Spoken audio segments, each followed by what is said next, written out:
Tanong naman po ito, galing kay Balbon ang buhok ko. Balbon ang buhok ko. Okay, sige. Sabi niya, Boss Chi, idol po talaga kita, pero po tanong ko lang po, anong masasabi mo sa mga magulang na ang tataas ng tingin at expectation sa anak nila at pag hindi naabot, ay parang pinagsisihan na ipinanganak po nila ako na hindi ko naman po piniling ipinanganak ako. Ano pong masasabi mo sa magulang? Ano hindi, ganito na lang. Malamang hindi naman nakikinig yung mga magulang mo sa akin eh. Pero sasabihin ko sa'yo, perspektibo ng isang magulang na ang gusto ng magulang, maging magaling ka sa buhay. Hindi nila gustong bumutata ka, kaya nga mataas sa expectation nila sa'yo eh. Kasi gusto nga nila maging magaling ka eh. Bakit? Kasi ikaw rin naman na makikinabang nun eh. Pero ang tanong ko sa'yo, ba't hindi mo gustong galingan? Bakit ang gusto mo parang minimum lang yung gagawin mo? Ano ba, tinatamad ka bang kumilos? Tinatamad ka bang gumawa ng resulta? Alam mo, palit lang naman kayo ng kalagayan ng magulang mo eh. Gusto mo ba magkaroon ka ng anak na butata? Yung ba gusto mo magkaroon ka ng anak na butata? Gusto mo ba yung anak mo na ilalabas mo rito sa mundo na yun ang hahalili sa'yo, yun ang papalit sa'yo dito sa mundo na to? Gusto mo butata yung susunod na lahi mo?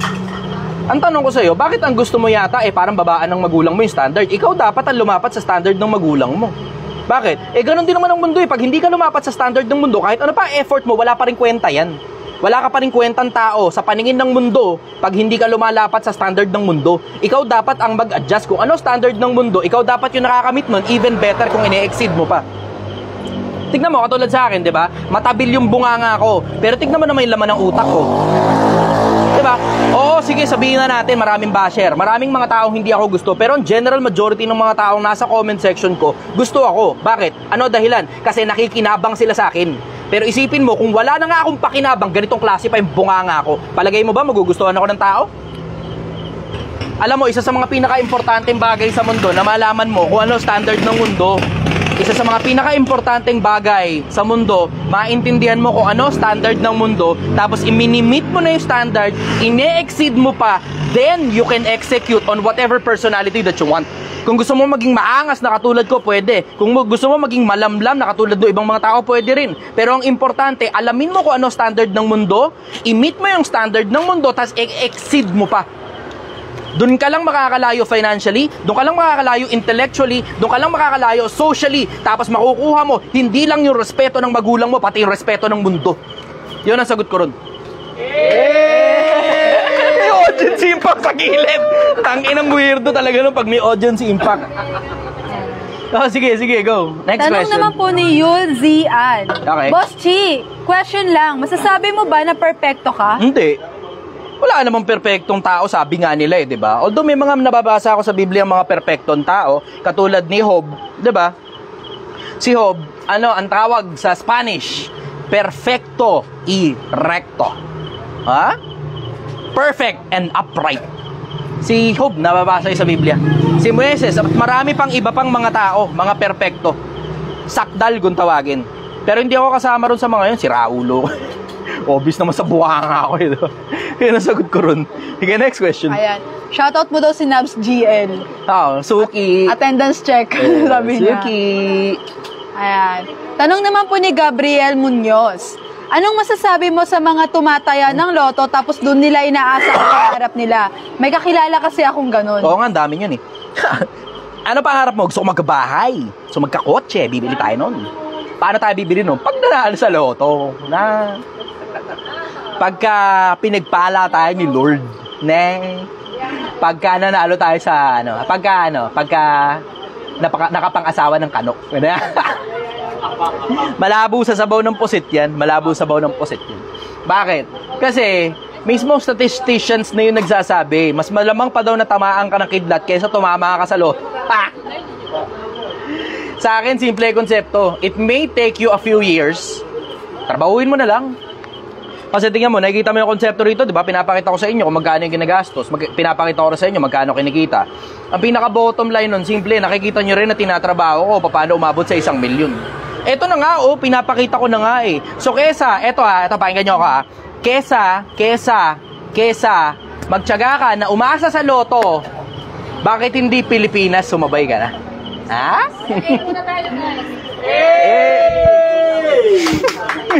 Shoutout naman dyan! Shoutout sa inyo mga tropa, hello! Dito kaya kayo, no? Para makapag-promote kayo, no? Okay, lagay mo na rito. Okay, pambansang hugot. Yeah. Lagay rito, pambansang hugot na dito. Okay lang. TikTok at saka Facebook. Ito Facebook ko, ito TikTok ko. Ayan, dito ka sa may bandang Shalane. Sa may bandang Ayan. Shalane. Hello Philippines, hello world. Ayan, I'm founder ng New York. Ayan, founder ng Team Support System on Facebook. Ayan, wala po akong TikTok. So, ayan, sa Facebook po ako. Inagawan ko ng live si Lodi eh. Ayos lang ha, walang problema. Sige, punta lang kayo rito, promote kayo ng mga page nyo, mga hanap buhay nyo, promote nyo rito. Sige, tutulungan ako kayo. Brother, ikaw naman, go.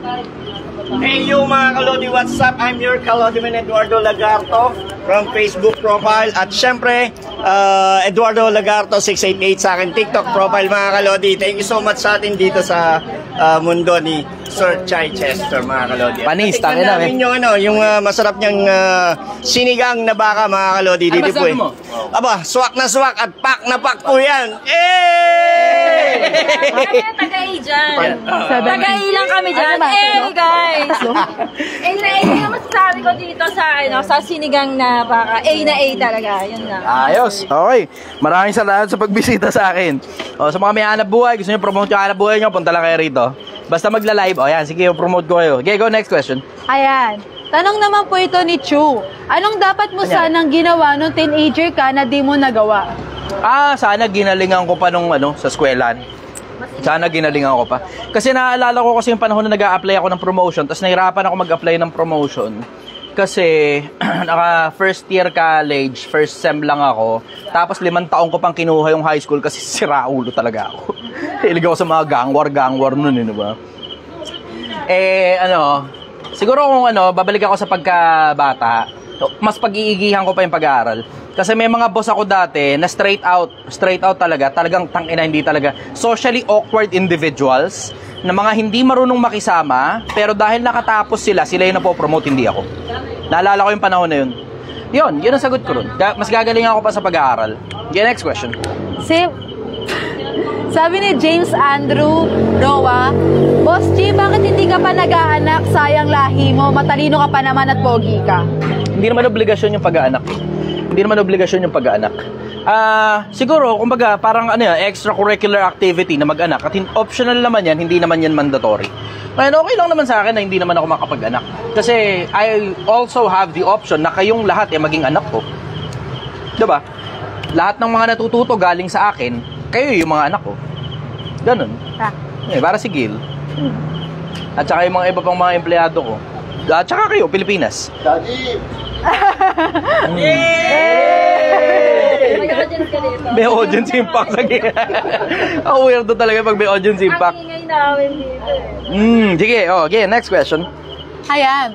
Tanong po ni MC Ravens Perez, Boss G, tanong ko lang po, bakit karamihan sa mga tambay, tinatawanan yung mga nagde-negosyo na nag-uumpisa from the scratch? Salamat po at on the way na po ako dyan ngayon. Normal kasi yung kapag katambay, sila yung mga marareklamo, yung mga wala ginagawa, tamad hindi yung mga tambay pero mga tamad in general. Na kung ang dahilan kung bakit katambay tamad ka at hindi dahil natanggal ka lang sa trabaho o talagang wala ka lang trabaho pansamantala, kundi tamad ka talaga. Yan yung mga taong tataas ang tingin sa sarili nila pero tignan mo yung resume, walang laman. Common yan, sobra. Mga taong matataas yung tingin sa sarili, walang laman ng resume, marereklamo pa yan pagdating sa pagkain pero hindi naman sila nakakapag-ambag. Tapos, yung mga yan, sila yung mga merong standard na kakaiba tungkol sa mga taong nakapaligid sa kanila pero wala sila standard sa sarili nila. Wala sila standard. Na dapat ako ganito, dapat ako ganyan, dapat ako... Hindi. Ang tingin nila, dapat sila ganun para sa akin. Dapat sila ganito para sa sarili nila. Dapat ganito, ganyan, gano. Mahilig magmando yung mga yan pero mga walang napatunayan. Sa akin, karamihan ng mga tamad ganun. Pero iba't iba kasi yung mga dahilan kung bakit tambay. Pwedeng dahil natanggal ka lang sa trabaho o nag-aantay ka. Kasi technically, yung salitang tambay, that's short for standby. Yeah. Ibig sabihin, may inaantay ka. Ngayon, naging kumbaga parang naging colloquial na kahit wala ka namang inaantay, tambay ang tawag. Yun ang sagot ko ron. Next question.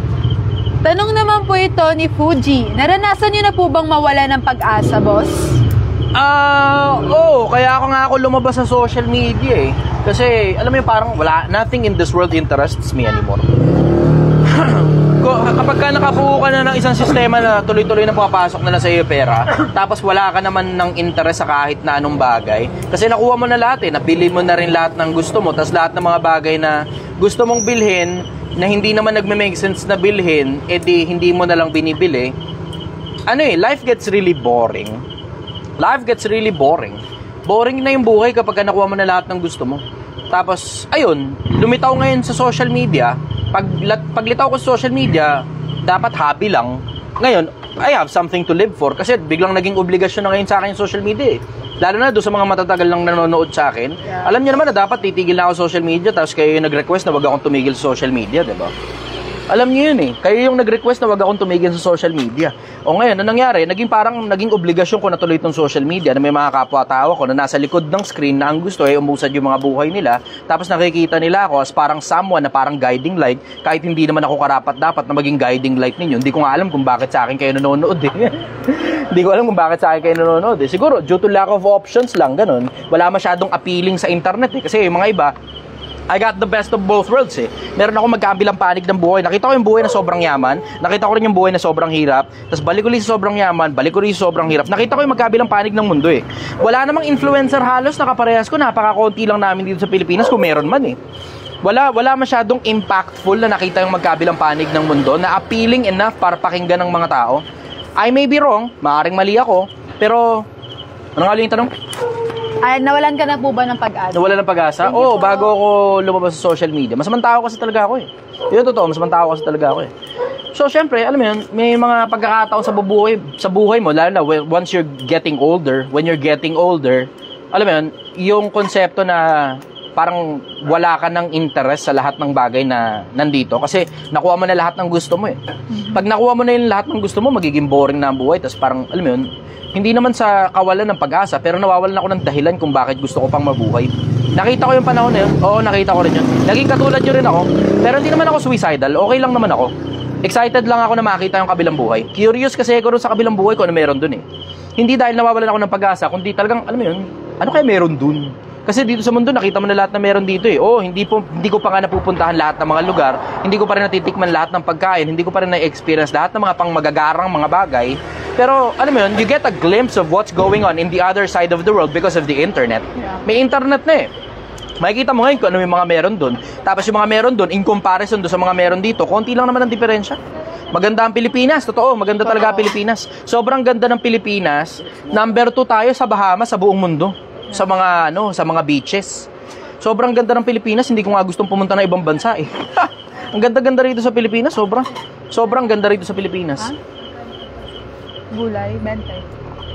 So yun, tungkol doon sa nawawalan ng pag-asa, there was a time in the past, bago ako lumitaw sa social media, hindi sa nawawalan ng pag-asa, pero nawawalan na ako ng dahilan. Nawawalan na ako ng dahilan para mabuhay. Until, there was you. Kayong mga kapwa-tao. Until there was you. Yun ang sagot ko doon. May masyadong serious. Ay, muna tayo guys. Hey!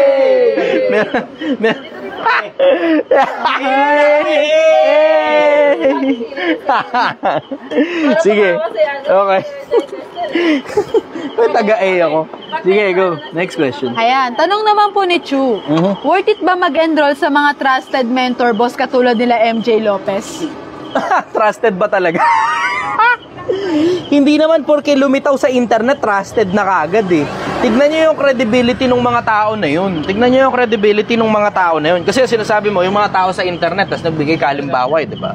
Tignan nyo yung credibility ng mga tao na yun. Yung isa, nag-promote ng parang Ponzi scheme.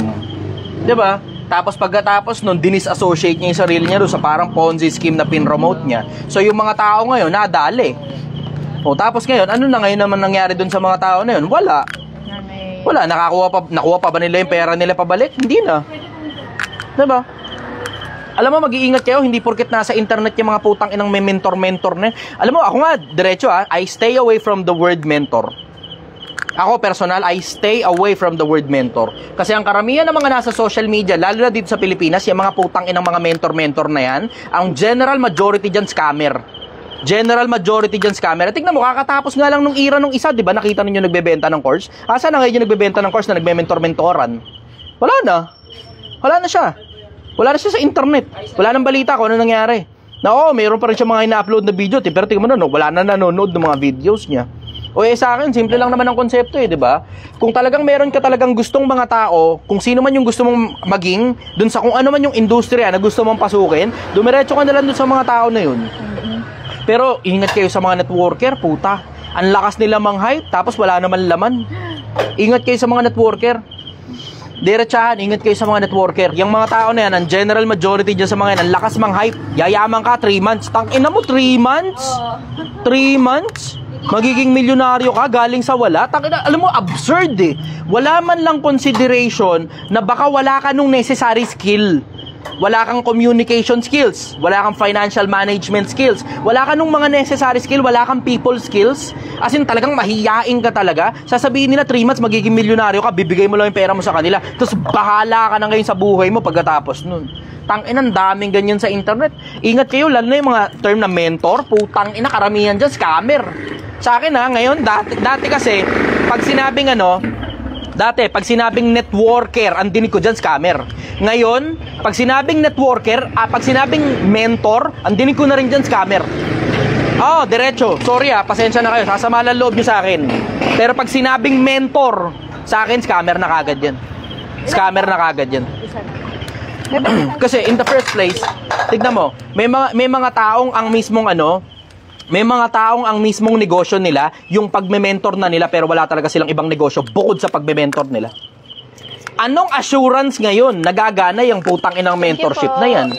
Sa akin, kung magpapa-mentor ka na lang, magpa-mentor ka na sa mga totoong mga resultado. Dun, sa mga totoong resultado, nasan yung mga yun? Nasa eskwelahan, business schools. Pasok ka ng business schools, medyo may kamahalan lang, pero guaranteed yun. Yung mga matututunan mo doon, tried and tested, nasubukan na nila sa CHED, nasubukan na nila sa kung saan-saan. Alam mong merong certificate mismo na pag nakapasa ka doon, na natapos mo yung buong mentorship program, ang tawag course, magkakaroon ka ng diploma. Tapos pag nakakuha ka ng diploma, mapapakinabangan mo yung diploma para makapag-apply ng trabaho, para ma-promote sa trabaho, para lumaki yung kinikita mo, para makapagnegosyo ka pag nakaipon ka na kasi malaki na yung kinikita mo. Make sense, Pilipinas? Make sense? Yes! Takin. Medyo wariwa pa ako sa gilid. Ang saya pala ng ganito, no? Lagi nga kayo dito. Libre ko na yung sinigang nyo. Taga-A lang. Taga-A lang. Ang saya, no? Takinang yan. Parang katulad nung kay Willie Rebillame. Kung si Willie Rebillame, may mga dancer na gumaganon. Ako naman may mga taga-A din sa gilid. Sama, A! Takin na panalo. Sige, go. Next question. Tanong naman po ito ni Masikip ang... basta Masikip ang mani.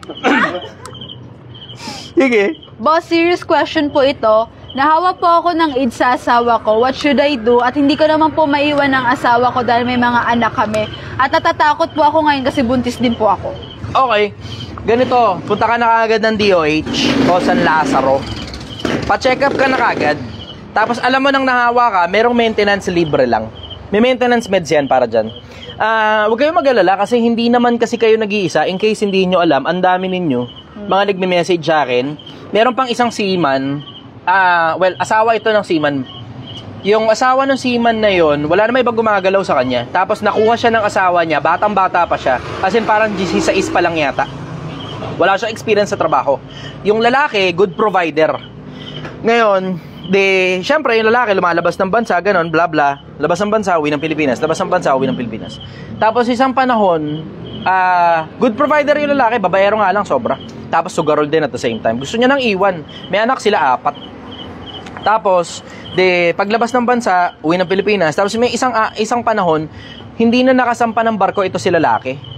Tapos, after some time, kaya pala hindi makasampa ng barko kasi may AIDS pala si lalaki. Ang bad trip na parte doon, si babae na hawa. Gusto niya nang hiwalayan. Ang problema, hindi niya mahiwalayan kasi nga good provider nga. Tapos, ang mabigat na parte doon, nahawa pa siya ng AIDS. Tapos, ang mabigat na parte doon, kaya hindi niya mahiwalayan, may 4 na anak sila. Parehas lang sa kanya. Ito buntis pa, sir eh. Ito suggestion ko. Diretso ka ng DOH na o diretso ka ng ospital na, tapos magpapa-check up ka lang naman dyan, tapos ire-recommenda ka na kagad nila doon sa kung saan man makakapagbigay sa inyo ng ng maintenance meds. May maintenance meds yan. Walang gamot, pero merong maintenance. Para, kumbaga, yung mga virus, parang hindi ko alam ang paliwanag doon, parang matutulog yung virus. Ganun ang konsepto, matutulog. So ngayon, hindi ka na nakakahawa, Tapos at the same time, you will still live a normal and full life. Yun. Yun ang suggestion ko. Wag mo na masyadong damdamin. You just have to make sure na iniinom mo yung pinapainom sa inyo ng mga doktor. Wag mo na masyadong damdamin kasi bababa ka niya papuntang depression eh. Tapos lalaglagan to ka mo, tapos bababa ang energy mo, tapos isang araw baka may isipan mo pa magpakamatay. Marami kasing yung mga nandun sa naalala mo yun, 'di ba? Yung dalawang babae na gusto na magpakamatay. Ako pakiramdam ko yun eh. Pareha silang mukhang okay yung katawan. Pero sila rin yung may sabi, gusto nila magpakamatay kasi may sakit daw sila. Pero pareha silang okay yung katawan. Totoo. Wala kasing sintomas yan eh. Yun ang mabigat eh, wala sintomas.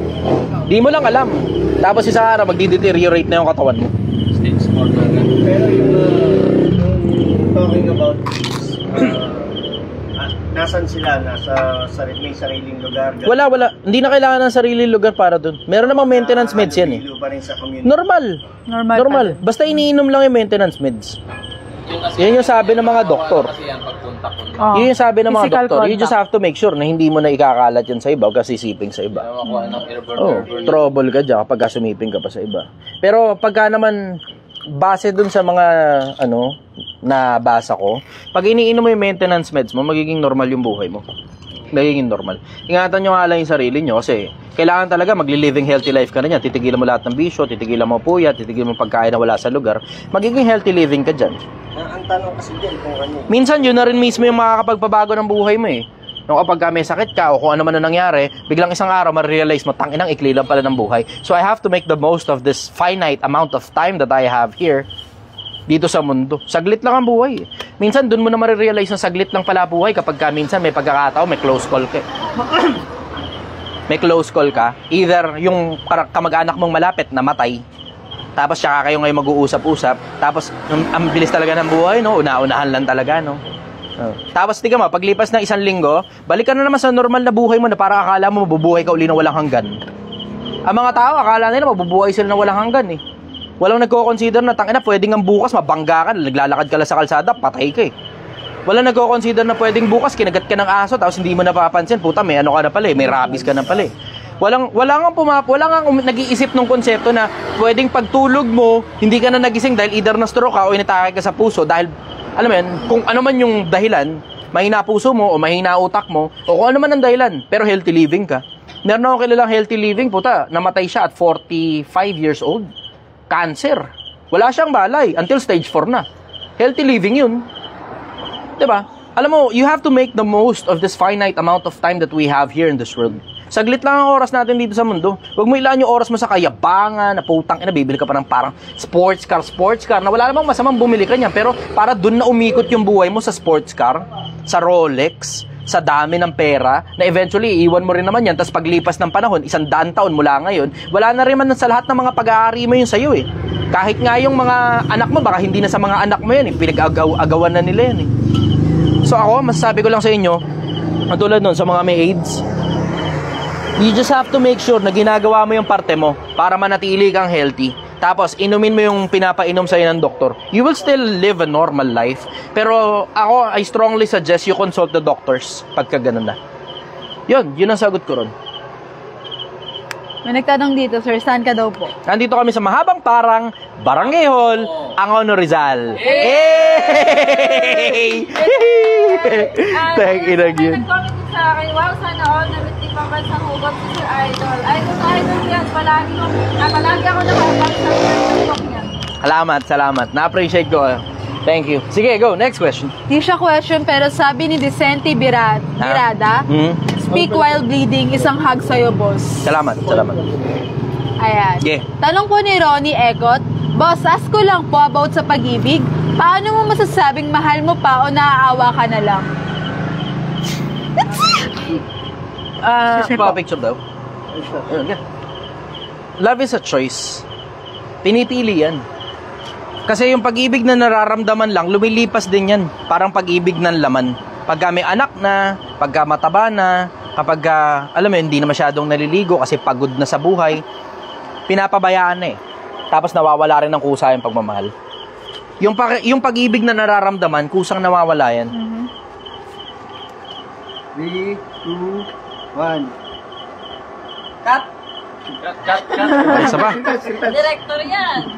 Ayusin 1, 2, 3, 4, 5. Okay, thank you. Salamat, brother. Ingat kayo, ha? Thank you po.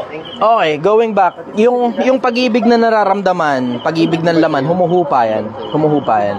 Pero yung pag-ibig na pinipili, na hindi na importante kung ano pa itsura niya, siya yung pinili mo.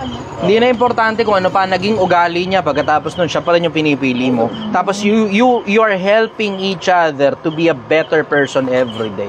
Araw-araw, tinutulungan niyo yung isa't isa na maging mas mabuting tao kaysa kahapon. Yun yung nananatiling klase ng pag-ibig. Yung pag-ibig na pinipili. Yeah. Pero yung pag-ibig na nararamdaman, lumilipas din yan, humuhupa rin yan. Pinili. Maraming sabi nga raw nila, pinakbet daw eh. Bakit pinakbet? Pinak lang, pero di ko talaga bet. Ang sakit. Uy! Ang sakit. Ako natulungan. Iba talaga si Chester Sa akin, simple ang konsepto. Marami kasing iba't ibang klase ng pag-ibig eh. And it's up to you para pag-aralan yung iba't ibang klase ng pag-ibig so you can experience and enjoy all of them. Maraming iba't ibang klase ng pag-ibig. Ako mas prefer ko kasi yung parang katulad ng kaligayahan. Hindi ako umaasa dun sa kaligayahan na hindi nananatili sa pagkakasala. Mas umaasa ako dun sa kaligayahan na pinipili ko talagang maging masaya sa mga bagay na alam kong tama. Katulad lang din ng pag-ibig. Hindi ako umaasa dun sa pag-ibig na nararamdaman. Umaasa ako dun sa pag-ibig na pinipili. Kasi mas malaki ang panig nun pagdating sa mahabang panahon. Isipin mo yung konsepto na kung halimbawa 20 years old naging kayo. And you will live for up to 50, 60 years old. That's 40 long years. 40 anyos na siguro o 39 anyos na siguro yung mga magiging anak nyo nun. O yung mga anak nyo nun. Ang tagal na panahon nung 40 years kayo magkasama, araw-araw yung istorya at istorya nyo lang, araw-araw yung naririnig nyo. Magkakasuyaan ka talaga kapag ka ganun. Okay na? Mainit na? Okay. Magkakasuyaan talaga kayo kapag ka ganun. So, you make sure, importante na more than just the feelings, you choose each other through sickness and in health, through richer or for poorer, till death do us part. Sir, pwede magtanong? Dito. Gail, bigay mo yung mic. Dito. Hindi, ibang mic to. Ito yung mic ko dito sa May live. tatanong lang po kayo, sir. Dito ka. Gusto mo makilala, diba? Dito ka, pumesto ka dyan. Dito. Yan. Dito talaga ako. May tatanong kasi ako sa Lodi ko eh. Kasi, di ba, kung kilala ng lahat, alam natin na very familiar si Doc Willie Ong. Alam natin na yung mga vlog niya is regarding health, di ba? Yung lahat ng vlogs niya, nagtuturo siya about health, kung paano maging healthy living, di ba? So, ano yung opinion, ano yung masasabi ng isang Chichester na ngayon dumaan siya sa ganong sakit na cancer? One way or the other, we're all going to die. One way or the other, we are all going to die. One way or the other, we're all going to die. So regardless if it's through sickness, regardless if it's through accident, regardless if it's through somebody else's hands, we are all going to die. Lahat naman tayo may kanya-kanyang sakit eh. Minsan, di mo lang alam. Tulad ni Doc Willie, hindi naman niya alam na may sakit siya. Tapos isang araw, biglang kailangan niya na magpa-check up. Tapos eventually, siya pala may sakit din. Kasi nagtuturo siya ng mga di ba? Oo, wala tayong pagdududa dun. Kahit mga doktor mismo, sila rin nagkakasakit. Kahit mga doktor, sila rin mismo nagkakasakit. Andun na tayo, prevention is better than cure. Nandun na rin tayo doon sa konsepto na sila mismong manggagamot, nagkakasakit din. Andun tayo eh, diba? Bakit? Kasi finite beings tayo. Because of our telomeres, hindi sapat yung paghihiwalay ng telomeres natin at nabibitin tayo kung hanggang saan lang yung kayanin ng mga yun. In case hindi nyo alam, Google nyo na lang. Yung telomeres ang in charge kung bakit tayo namamatay, kung bakit tayo tumatanda, at kung bakit kailangan pa nating mamatay. Meron bang gamot na pagpapabata? Olay, look 10 years younger. Hey! Walang ganun eh. Para i-reverse yung aging process. Ang pwede lang, maintenance. Baka siguro konti, mapapabata mo ng konti, siguro reversing din yung damage, kung reversible pa. Pero alam mo, isa sa mga bagay na hindi natin maiiwasan, kung paanong itinakda sa mga taong minsang mamatay. Itinakda na sa mga tao minsang mamatay. So regardless kung ano pa yung cause of death, kahit doktor ka pa, isipin mo it will take you somewhere close to right about plus or minus 100 million pesos para ipar-cryogenics mo yung katawan mo. As in, buong katawan mo ilalagay sa isang malaking tube, lalagyan ng liquid nitrogen, ipapadala sa California para one of those days when the technology comes na kaya na ulit buhayin ng technology ang mga patay, kasama ka sa pila. It will take you around 100 plus or minus million pesos. Pero wala pa ring assurance yun. Bakit? Kasi itinakda kasi sa tao minsan panahong mamatay. Tapos hindi rin naman natin mamap hanggang ngayon yung conscious mind Hanggang ngayon hindi pa rin natin mamap yung conscious mind. Subconscious nga hindi pa rin natin mamap ng buo Conscious mind pa kaya mamap natin ng buo. Pero yung isang Chichester ba? Tungkol dun sa tinatanong mo, tungkol kay Doc Willie Ong, kasama kasi talaga sa pagtanda yun And he's already 60 years old. Kasama sa pagtanda yun. One way or the other, magkakaroon siya ng sakit. One way or the other, may mangyayari sa kanya and it will cost him his life. Ako naman, personal, I think, and I may be wrong, kasi nagmamalasakit din ako kay Doc Willie Shinare niya nga recently yung post ko Nag-post ako tungkol sa kanya, tapos shinare niya yung post ko. Palagay ko, hindi na siya dapat pumasok sa politika at that age. Palagay ko. He might as well be spending his last few years worrying or investing in the afterlife rather than in this life. Hindi na para pumulitika pa.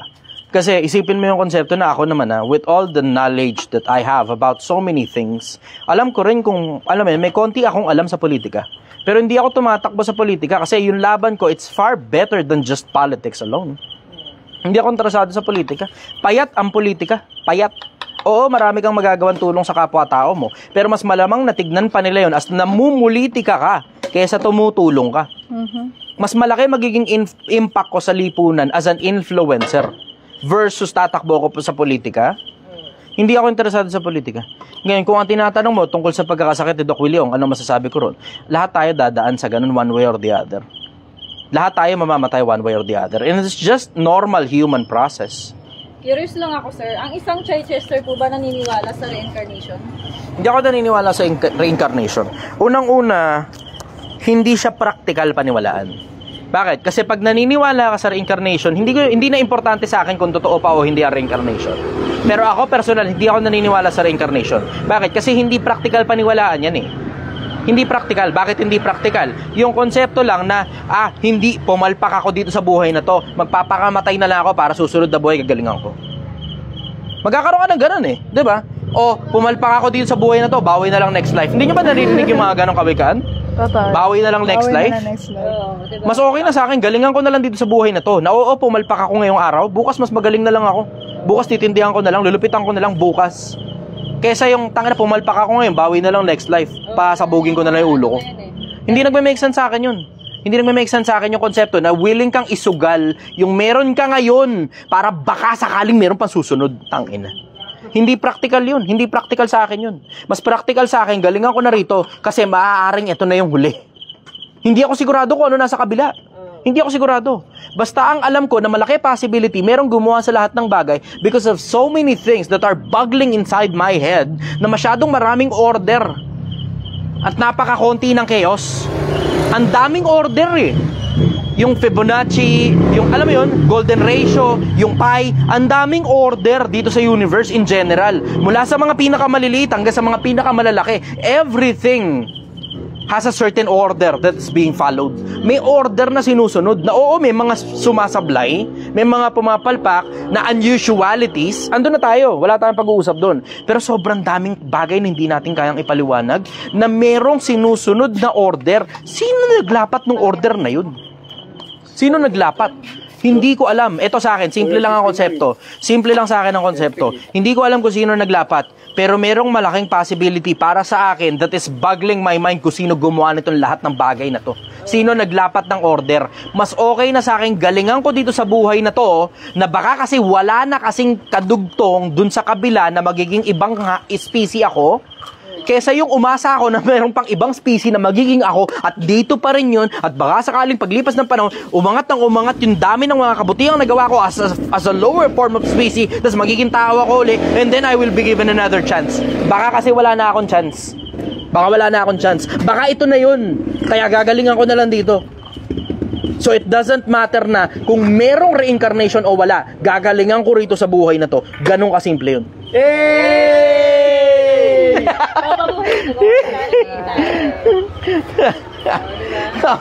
Nagme-make sense ba sa inyo, Pilipinas? Nagme-make sense ba sa inyo? Baka pwedeng makisuyo sa inyo. Baka pwedeng i-share ninyo yung live ko. Kasi hindi naman ako makikinabang dito eh. Wala naman ako monetization eh, diba? Wala naman ako. Kung nakikita niyo, walang ads ito eh, diba? Walang ads, diba? Oh, so alam niyo na, hindi ako nakikinabang dito. Kung mag-send man kayo sa stars, optional na lang sa inyo yun. Kasi itong Project 1M ko pala, activated yung stars eh. So ngayon, kung mag-send kayo stars, optional na lang yun. Pero ang nire-request ko sa inyo, pakishare nyo na lang. Kasi maaaring yung mga tanong mo, tanong din ng ibang tao eh. Di nakatulong ka na sa kapwa-tao mo pag share mo ngayon yung live. Paki-heart, paki-like, paki-share na lang. Para kumalat sa mas marami pang mga tao. Wala naman akong kinikita rito. Alam nyo wala akong monetization. Alam nyo yan, Pilipinas. Alam ninyong wala akong kinikita rito. So kung bumili ka man ito pinaghanap buhayan namin. Kung mag-send ka naman ng star, optional loan. Ang hinihingi ko lang sa inyo, hindi na mag-send ng star. Hindi na okay lang ako. Ang hinihingi ko lang sa inyo, share nyo to. Para kumalat sa mas marami pang mga tao. Mas maraming tao yung makikinabang. Kasi yung mga tanong mo, tanong din ng iba. Sige, next question. Eto sir, Agapay Angelo Carlon. Brother, ang bigat na po ng loob ko. Pwede ba ako pumunta dyan at payakap? Halika rito, punta ka rito. Aantayin kita kung gusto mong pumunta ngayon. Anong oras na ba? 1:35. Sige, hanggang alas 3 nandito kami. Meron kayo 1 kalahating oras para pumunta rito. Kung hindi ka man makakapunta, mula alas 8 hanggang alas 3 ng madaling araw nandito kami. Lunes hanggang Linggo. Alam mo to. I will let you on a little secret. Meron akong bibigay sa inyo isang sikreto na hindi ko sinasabi sa mga tao. Type yes kung nakikinig ka sa akin muna, attention. Kami Pahingan tubig. Tubig daw, brother. Brother, pahingan tubig. Yes! Yan. Type yes kung nakikinig ka sa akin muna, attention. Kaya ang pinili ko, food business tapos nasa kalsada. Kasi for the longest time, itong industriya na to, wala talaga akong malay dito. Pero nakita nyo nung mga una, iniisip ko clothing eh. Diba? Iniisip ko printing. Iniisip ko ibang mga negosyo bukod sa food. Ang dami kasi nagre-request ng food. Pero it came to my mind as well na kung halimbawa pagkain, palasak na yung sobra yung pagkain eh. Palasak na eh. Halos lahat na lang ng kanto may nagtitinda ng pagkain eh. Pero isa rin sa mga bagay na ikinonsider ko sa pagdidesisyon na magnegosyo ng pagkain kahit wala talaga akong kamalay-malay sa pagtitinda ng pagkain, yung konsepto na makakapunta kasi sa akin yung mga taong mabibigat ang loob. Yung konsepto na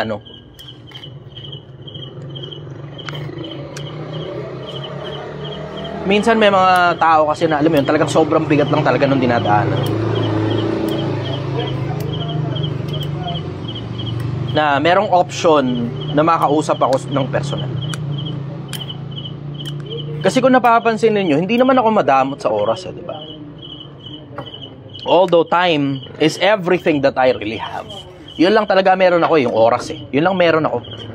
Wala akong kahit na anong iba.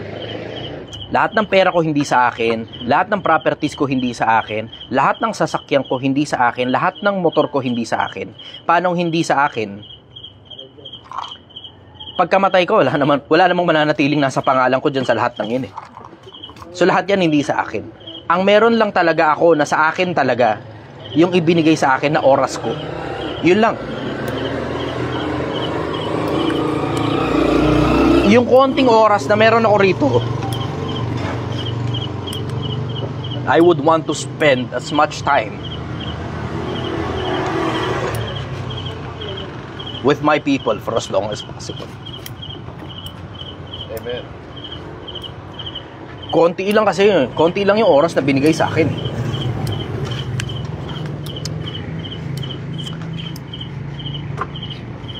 We don't get to stay in this life for very long.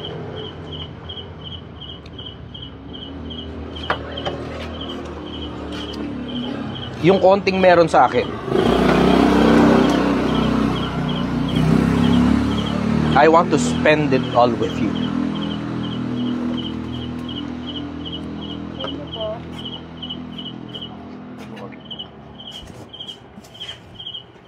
gusto kong ano, yung konting oras na meron sa akin, gusto kong ilaan sa inyo.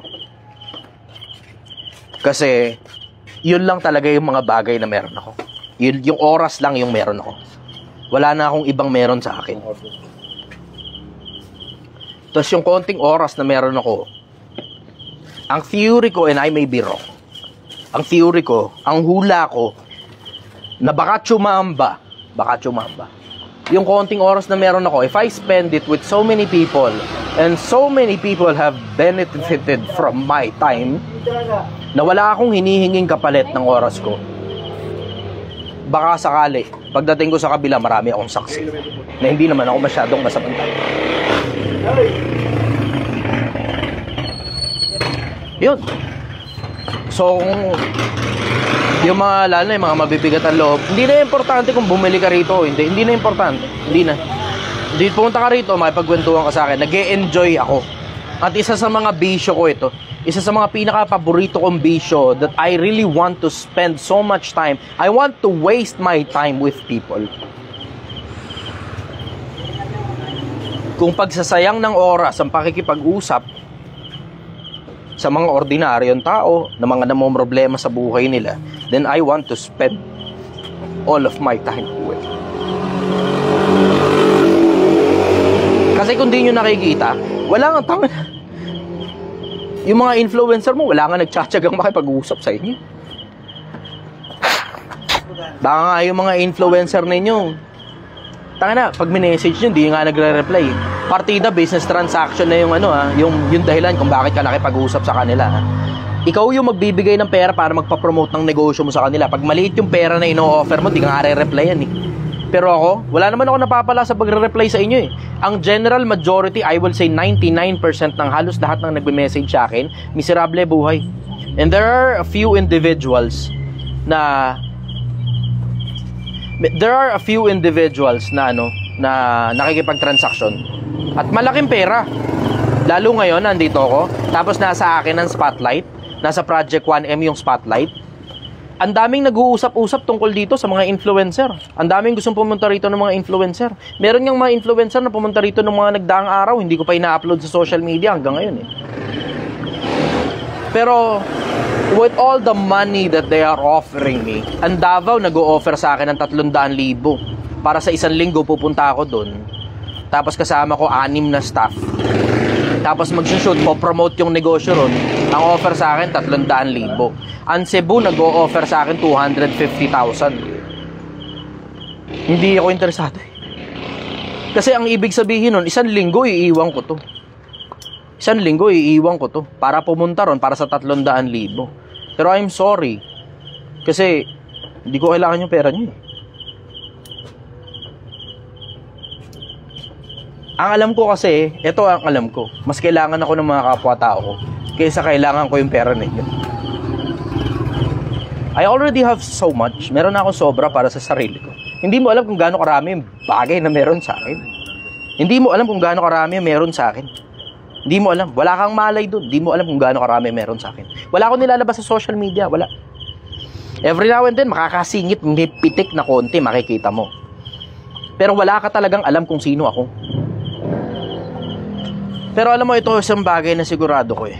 With so many things that I have, pag meron ka na ng lahat ng bagay na gusto mo, lahat ng bagay na kailangan mo, life gets really boring.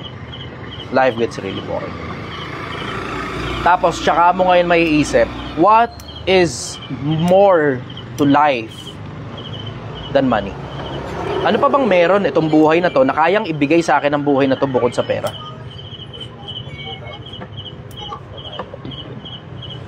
Meron ako nakita. It's worth living for, and it's also worth dying for.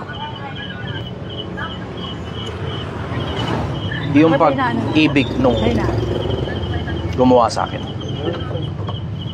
Kasi alam mo, isa sa mga pinakamalalaking nakikita kong driving force sa buhay na to, yung pag-ibig eh. And there's probably a source of love. I want to connect with that source. Gusto kong kumonekta dun sa source na yun, kung sino man siya. That maybe is something worth living for, and that may be something worth dying. Yun. So, dun sa mga mabibigat ang loob, dun sa mga nawawalan ng pag-asa, punta lang kayo rito. Kahit wala kayong pera, kahit di na kayo kumain dito, okay lang. Makakwentuhan ko lang kayo, makausap ko lang kayo, maligaya na ako ron. At sigurado, susulitin ko yung oras na meron kayo sa akin. Susulitin nyo rin yung oras na meron kayo na ibinigay nyo sa akin. Tapos magkakwentuhan tayo ng marami, tapos mag-uusap tayo ng marami. Tapos baka sakali, yung bigat na nararamdaman ng kalooban mo, baka sakaling gumana. Ayun, sige. Ilang oras na ba? 44 minutes. Sige. Okay. Kuha pa tayo ng ano. Picture daw. Good evening, brother. Liga. Picture ba? 1, 2, 3. Yun. Salamat sa pagbisita, brother. Sige, liga. Ako na, para kunyari. Ako yung nagpa-picture sa'yo. Tayo lang, punasan muna natin mga. Pasig City pa. Salamat, Pasig. Bumisita pa kayo rito. Kanina nga, may mga taga Bulacan eh. Tapos may mga taga Laguna. Ayusin muna natin. Wala sa ulo. Sige, babagyan natin ng flash. Di okay na yan. Ayos na yan. Oh. May gusto umakyat eh. Okay. Thank you, boss. Salamat, brother. Okay, next question. Tanong naman po ito, galing kay Aben. Sige lang, sige. Ako na. Ayan. Ayan. Yan. Aben po. Salamat. Ano Okay. pong masasabi mo sa mga entitled na mga co-worker daw po?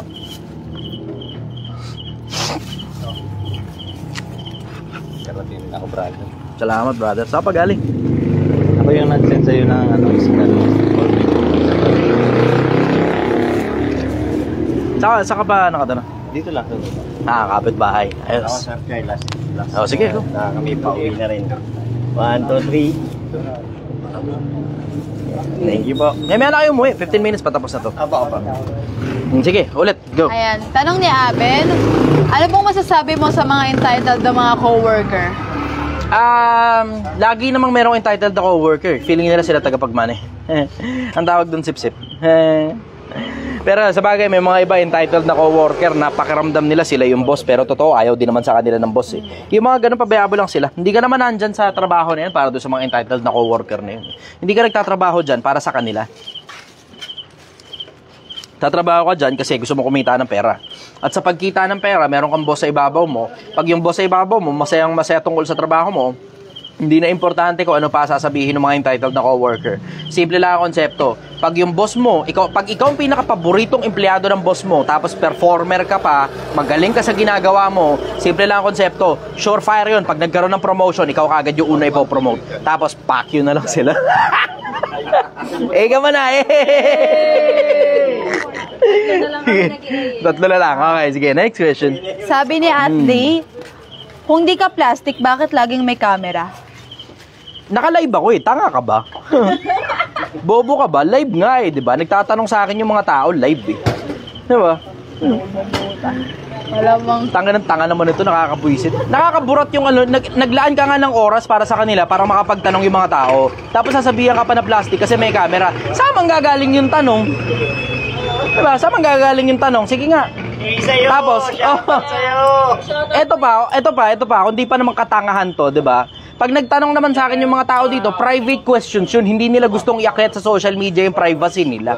Saan ngayon manggagaling yung tanong kung di ka ba naman, yung bobo talaga, nakakaburat. Sige, go, next question. Ayan. Sabi niya, bakit ka pa nagla-live? Wala ka namang kwenta. Pahabol niya. Ayaw mo na, akong walang kwenta, huwag ka mag-alala. Mas wala ka namang kwenta kaysa sa akin eh. Sino ka nga?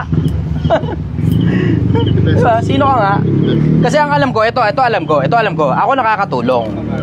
Kasi ang daming nyo nga nagtatanong eh, diba? Isa ka dun sa mga nagtatanong eh. Ikaw, ano pakinabang mo dito sa mundo? Bakit ba kasi nandito kang putang ina ka? Diba? Ba't kasi nandito ka? Para mag-ina. Diba? Alam mo, itong mga ganyang klase ng tao, magtataka ka talaga bakit nandito sa mundo yung mga yan, mga anay eh. Panggulo, tapos hindi man lang sila tumitingin sa salamin kung ano ba pakinabang ng mundo sa kanila. Basta nandito lang sila, lilisaw-lisaw, ng gugulo. Nanggugulo, panggulo, istorbo ng mundo. Good evening, brother.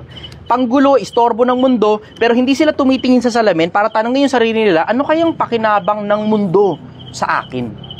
Ano kayang nagawa ko para sa mundo? Bukod sa mamerwisyo ng kapwa-tao at kumain galing sa pinaghirapan ng nanay ko o ng tatay ko o ng kung sino mang nakapaligid sa akin, na tangina, sarili ko nga, hindi ko pa kayang pakainin.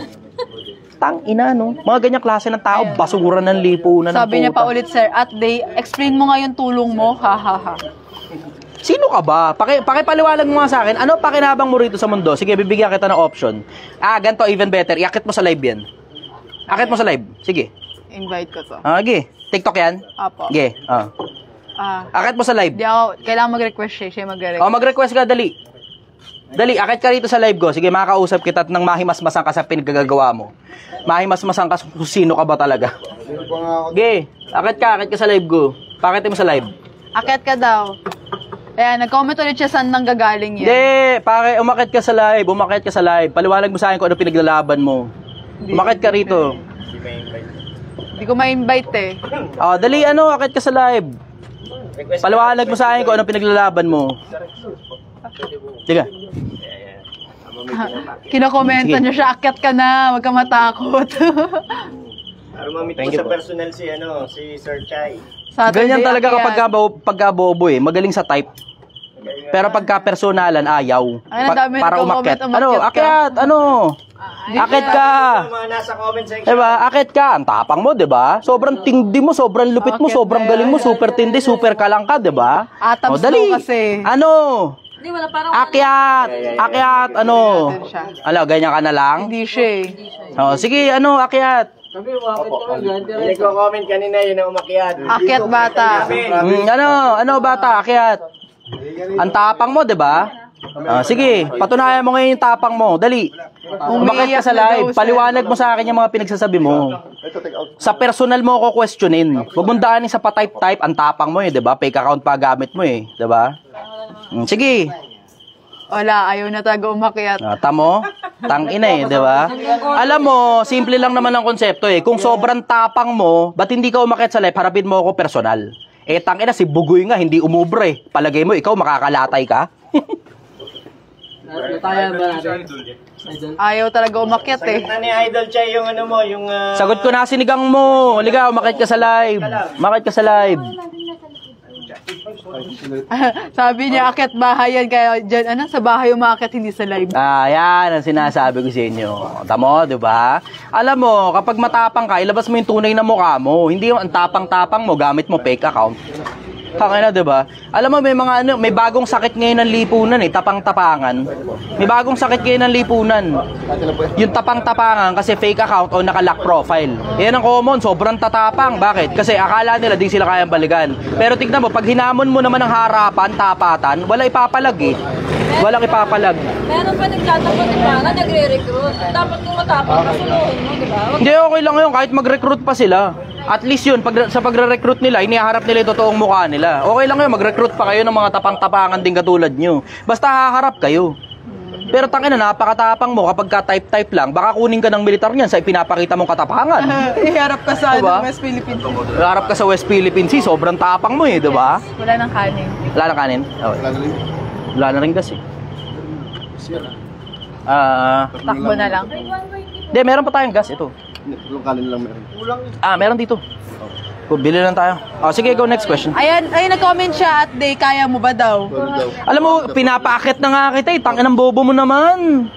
Ako pa yung tatanungin mo kung kaya ko. Pinapaakit ka na nga diba? Bilisan mo na, umakit ka na lang kung akit ka, hindi yung dahi-dahi mong pandada. Ako sasagot. Siya daw sasagot. Akit ka, ako sasagot sa'yo. Hey!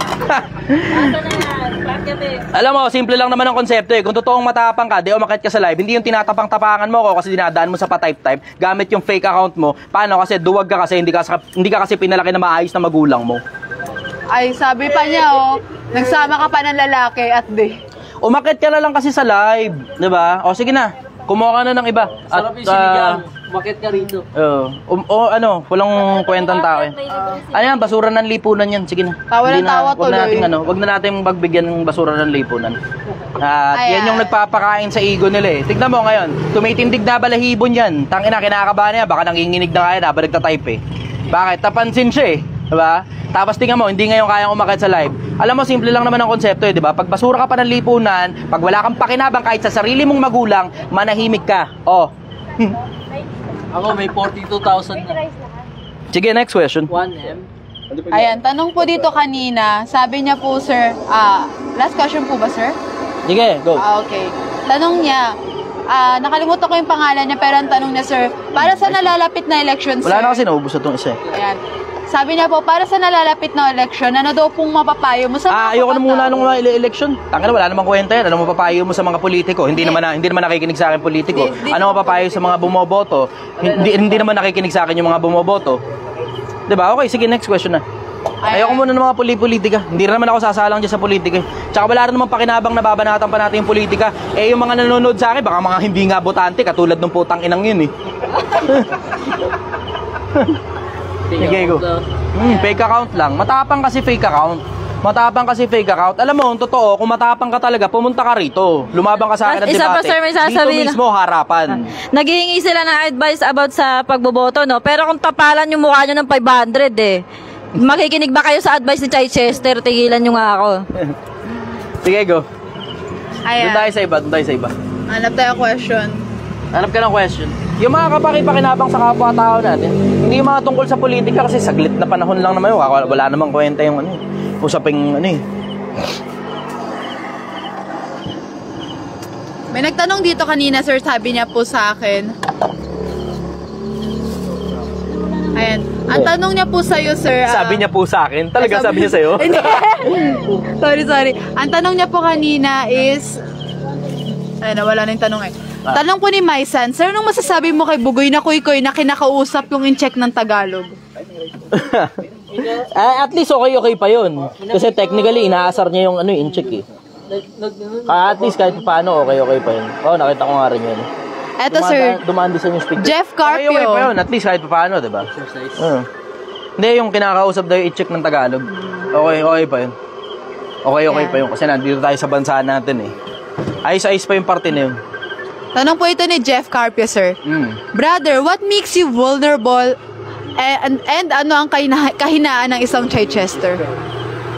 Kahinaan ko? Totoo, hindi ko rin alam eh. I haven't thought of it well enough. Hindi ko rin alam. Hindi pa ako nagsuswot sa sarili ko eh. Hindi ko alam. Ano ba kahinaan ko?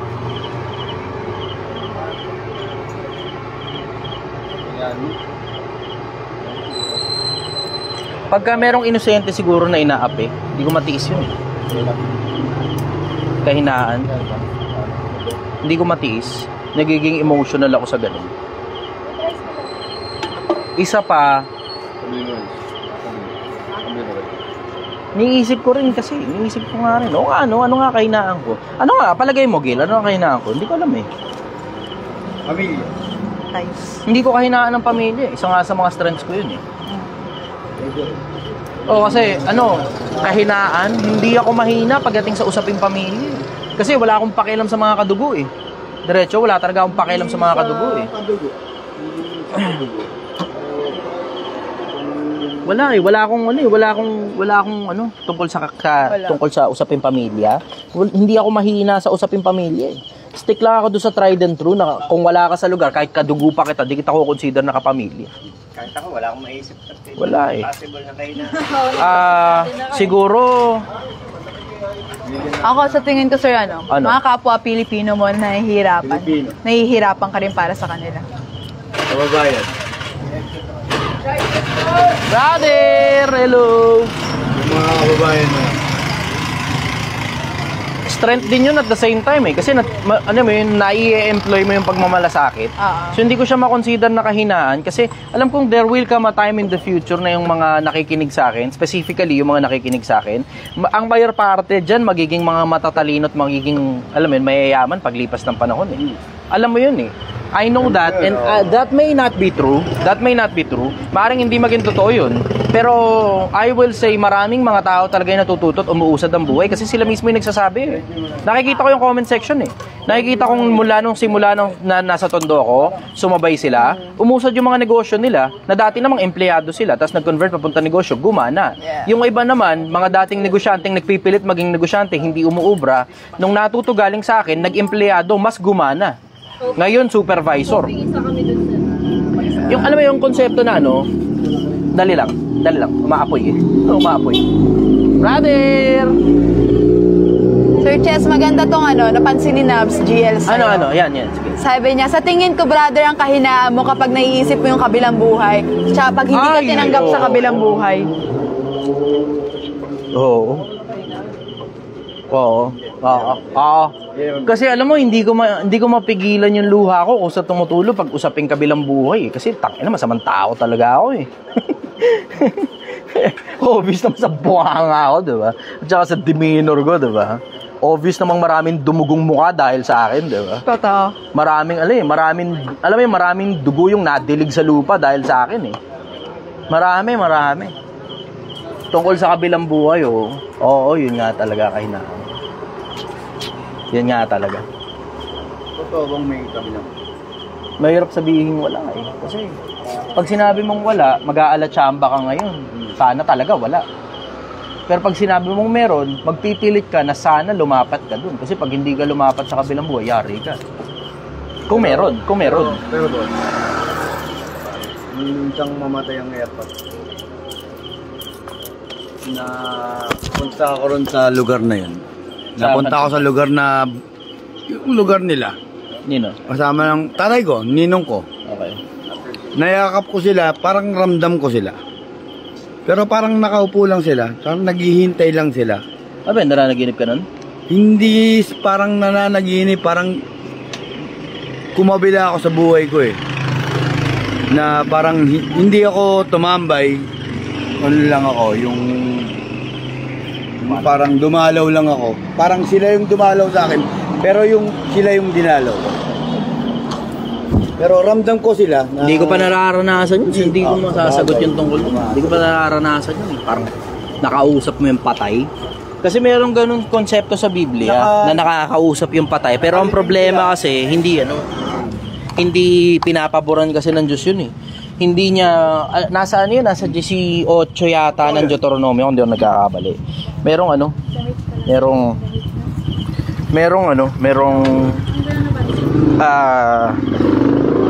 warning ang Diyos na hindi pinapayagan na makipag-usap sa mga patay. Merong warning, hindi pinapayagan. Nabasa ko yun. Merong gano'n. 18 yata ng Deuteronomio yun. Huwag makakasumpong sa'yo na sino mang nagpaparaan sa apoy ng kanyang anak na babae o lalaki o sumasangguni sa mga patay. Merong gano'n eh. Merong gano'n. Pero hindi ko talaga alam na hindi ko tungkol sa kabilang buhay. Yun nga talaga. Yun talaga yung kahinaan ko. Usaping kabilang buhay. Yun. Maganda nga yun. Ayan, nakaupo siya. Ayan, nakatambay yung dalawa. Ninong talaga. Daling ko doon, niyakap ko sila. Maganda sana yun. Tapos, would have been nice. Wala na. Would have been nice kung makikita ko yung mga patay. Lalo na yung mga Sila lang naman. Would have been nice. Pero malamang magkikita-kita rin naman kami sa kabila. Pagdating ko ron. Magkikita-kita rin tayo sa finals. Doon din naman ang punta di ba? Gaya nga ng sinasabi kapag kami namamatay ka na kamag-anak. Doon din naman ang punta. Una-unahan lang. Kumuha lang po. Antayin niyo po. So, ayun. Maganda umaga sa'yo, Pilipinas. Sana naging sensible itong conversation natin. Nag-enjoy ako sa pagsagot ng mga tanong ninyo at sana nag-enjoy din kayo sa pakikinig sa mga tanong ng mga kapwa-tao natin. Overall, Pilipinas, galingan mo sa buhay. Sumabay ka na.